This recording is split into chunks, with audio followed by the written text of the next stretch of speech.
Hello les moms, alors voici comme promis la recette de la mloukhia au Thermomix, qui est donc une recette typiquement tunisienne. Et donc c'est une sauce à base de feuilles de corette, ici moulues. C'est parti! Alors je vous présente donc les ingrédients. Il va nous falloir tout d'abord de l'huile d'olive extra vierge, comme ici. Un gros oignon ainsi qu'une tête entière d'ail, donc l'équivalent de 10 gousses à peu près. Bien sûr, la clé du succès par rapport à cette recette, c'est vraiment la mloukhia ou alors la corette. Donc la corette en fait est une feuille qu'on va venir récupérer, faire sécher, puis moudre. Voilà, donc très forte en odeur mais très savoureuse. Elle se cuisine et se fait frire, on en parlera dans quelques instants. Ensuite de la viande de bœuf, l'équivalent de 400 grammes. Nous on n'est pas très viande donc je n'ai mis que 3 gros morceaux. Après à vous de jauger, de voir par rapport au nombre de personnes qu'il y a dans votre famille.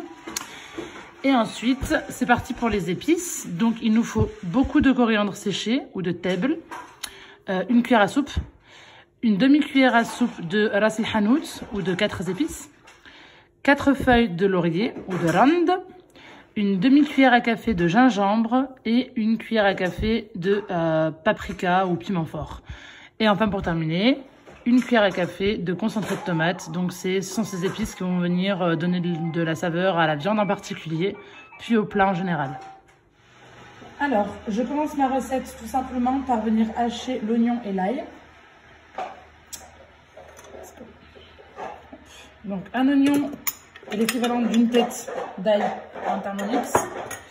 Et je vais venir donc hacher tout ceci 5 secondes. Vitesse 5.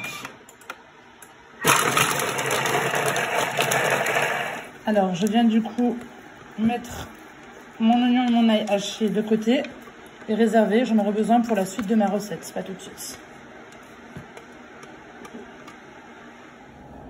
Alors, une fois mon ail et mon oignon hachés, je vais venir donc mettre de l'huile, l'équivalent de 100 grammes.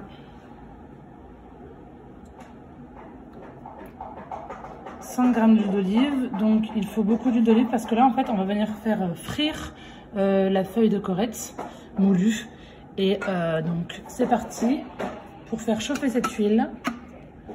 2 minutes, température 120.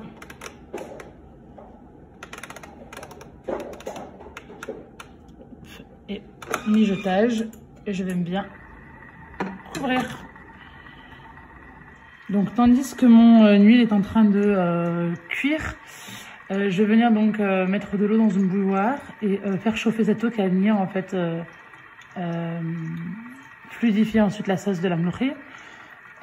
Préparez-vous donc à mettre 4 cuillères à soupe de feuilles de corette dans une huile très chaude et par la suite venir mouiller avec de l'eau bouillante peu à peu la préparation tout en remuant.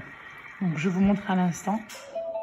Alors, mon huile est très chaude. Attention, je vais venir mettre donc les 6 cuillères à soupe de feuilles de corette. C'est bien. Hop.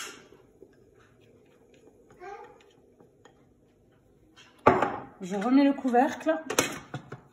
J'enlève le gobelet doseur. J'actionne mon chronomètre, mon minuteur, à 10 minutes pour commencer. Température 110 degrés, mijotage. Donc là, la mloukhia ou la corette va frire et je vais venir l'ouvrir, si on peut dire ça comme ça, avec de l'eau bouillante par le trou. Je mets peu à peu. Le but, c'est vraiment en fait que la feuille de corette frit. Voilà, donc peu à peu, par le gobelet, je mets de l'eau. On sent que ça bout. Voilà, le secret est vraiment ici. Il faut vraiment que la feuille frit, en fait. Et je continue donc pendant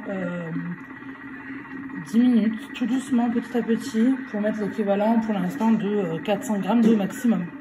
N'hésitez pas à mettre le petit panier pour éviter toute projection. En attendant que les 10 minutes passent.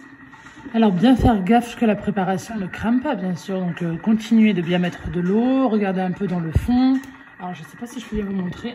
Je vais essayer avec le bien. Oh, pas tant. La corette est en train de frire, donc ça bout. Et en même temps, ça mijote. C'est en train de frire. Ne pas mettre énormément d'eau. Juste l'équivalent qu'elle ne colle, pour pas qu'elle ne colle, en fait.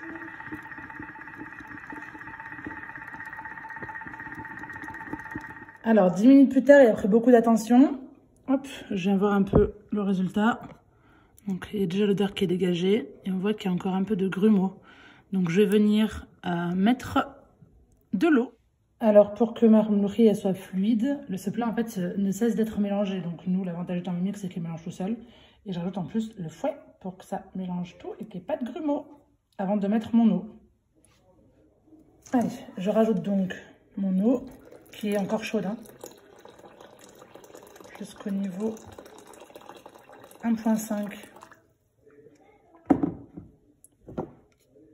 Je couvre et c'est parti du coup pour 1 heure. Température 100 degrés, pardon, 100 degrés. Et vitesse 1. Là, la mloukhia a le temps d'être bien mixée, de bien cuire, d'être bien lisse, d'être bien fluide. Le premier travail se met là. Et ensuite, donc, on va rajouter la viande et aller faire mijoter le tout pendant 1 heure à nouveau. En effet, elle demande de la patience. Alors, au Thermomix, c'est plus rapide que de la façon traditionnelle. De façon traditionnelle, il y a des dames qui la font cuire pendant des heures et des heures. Ça peut aller jusqu'à 8 heures. Ma belle-mère l'a fait en 3 heures. Et elle est aussi délicieuse. Le Thermomix a l'avantage d'être un super appareil. Et on verra du coup que c'est plus rapide. Pour cette première étape, par contre, il ne faut pas couvrir. On est dans un... là, le but, c'est que vraiment l'eau s'évapore. Donc, je vais juste venir mettre ça pour les projections. Et donc, on est parti pour 1 heure à 100 degrés, vitesse 1. Alors, tandis que mon Thermomix cuit la corette tranquillement, moi, je vais venir en fait mettre mes épices, mon oignon et mon ail sur ma viande et tout malaxer pour que ça macère en fait. Mon oignon, pardon, mon ail, les petites épices, ma tomate, mon rond, hop. On mixe le tout.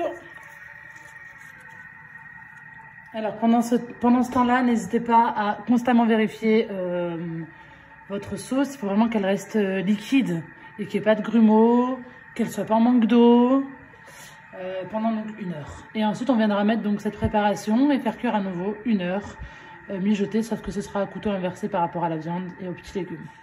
Alors, 1 heure plus tard, donc je me rends compte que ma mloukhia est belle, lisse et soyeuse. Donc maintenant, je vais venir ajouter ma viande, mes petits légumes et surtout mes épices. Alors, j'ai pas insisté sur le sel. Il n'y a pas besoin de mettre beaucoup de sel parce que la mloukhia, enfin la corette, est déjà naturellement salée. Donc attention au sel, on en rajoutera un peu, mais pas énormément pour cette recette. Du coup, alors, je viens retirer le fouet. Hop.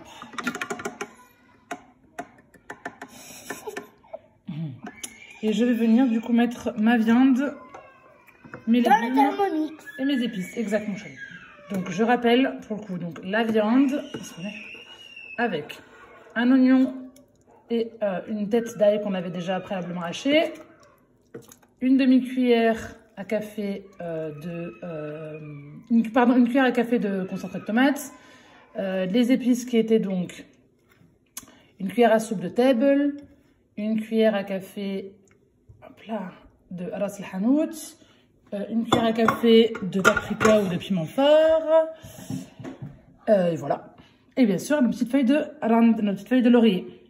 Et une feuille d'automne aussi. Une feuille d'automne, non, je savais pas tout à fait. Et là, j'ai rajouté un petit peu de sel, et c'est parti pour le sel. Voilà, on rajoute, je sais pas, quelques petites pincées, l'équivalent de 1/4 de cuillère à café. Je viens donc couvrir tout cela. Je viens mettre le gobelet doseur. Et c'est parti pour... Et c'est parti donc pour 1 heure. Température 100 degrés à nouveau. Attention à bien inverser les couteaux. Et c'est parti pour du mijotage. Là, le but de cette heure, alors notre corette est cuite en soi. Hein. Le but, c'est vraiment de faire cuire la viande et d'apporter du goût au plat tout en mijotant.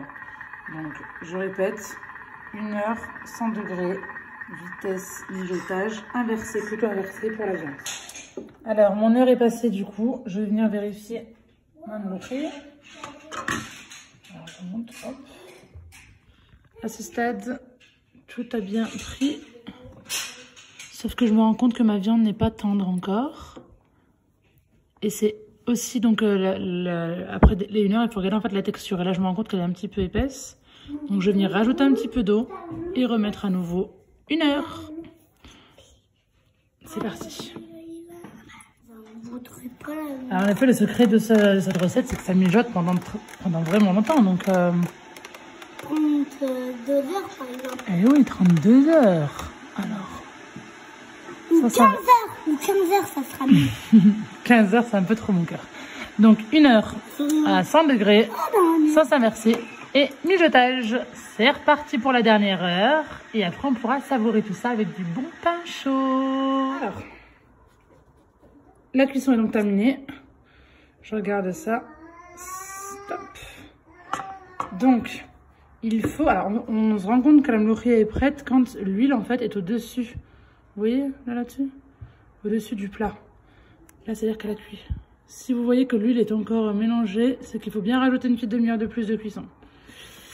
Donc là, j'ai bien le morceau de viande. La texture est correcte. Ni trop épaisse, ni trop liquide. Ceux qui la préfèrent épaisse, n'hésitez pas à rajouter un peu de temps de cuisson à découvert de façon à ce que l'eau s'évapore. Et ceux qui la préfèrent liquide, rajoutez un peu plus d'eau et remettez à nouveau 10 minutes. Bon appétit!